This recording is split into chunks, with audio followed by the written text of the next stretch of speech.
After completing a surgical hand scrub, you will go over to grab your towel without touching anything that needs to remain sterile. You will use half the towel to dry one hand, fingertips, wrists, and forearm, and the other half to dry the other hand, wrist, and forearm, being sure not to touch your surgical attire. You will throw that away.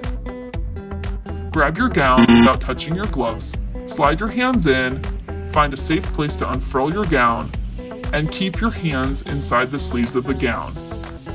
Ask an amazing colleague to tie you in. When performing the closed gloving technique, it's easiest if you flip your indicator glove pack upside down. Remember to keep your hand in your sleeve.